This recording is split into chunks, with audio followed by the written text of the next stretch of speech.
এখানে এসে ইমোশনাল মারাচ্ছ যে আমি থাকতে পারি না, লাখ লাখ মানুষ গেছে রাস্তায় না। এবার লাইভে এসে টিকটকার অপু আফ্রিদির প্রতি তিক্ত ক্ষোভ প্রকাশ করলো। সে বলল, আফ্রিদি আমার কাছে হাজারবার ক্ষমা চাইলেও আমি তাকে ক্ষমা করব না। সে আমাকে সবার সামনে অপমান করেছে। নেট ছিল, আরো অনেক বড় বড় ইউটিউবার ছিল, ওর ক্যামেরাম্যান ছিল, পিয়াল, আরো অনেক মানুষ ছিল। আফ্রিদির প্রতি প্রচুর তিক্ততা প্রকাশ করে কথাগুলো বলেছেন টিকটকার অপু ভাই। আফ্রিদির সাথে অপুর কি হয়েছিল জানতে চাইলে না টেনে পুরো ভিডিওটি দেখুন। সোশ্যাল মিডিয়ার অনেক ভাইরাল একজন ব্যক্তি আফ্রিদি। কোটা সংস্কার আন্দোলন শুরু হওয়ার পর থেকে সে সোশ্যাল মিডিয়ায় কোনো পোস্ট কিংবা ছাত্র আন্দোলন নিয়েও কোনো কথা বলতে শোনা যায়নি।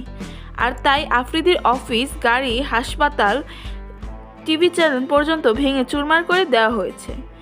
তাই লাইভে এসে এবার কান্না করতে করতে সে বলেন, আমি আর সোশ্যাল মিডিয়া, টিকটক, ফেসবুক, ইউটিউবে থাকবো না।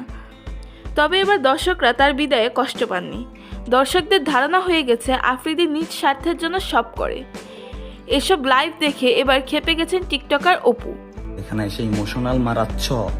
আফ্রিদিকে আপনারা যতটা ভালো মনে করেন, ও আসলে তো। অপু লাইভে এসে ইচ্ছামতো গালিগালাজ করেন আফ্রিদিকে।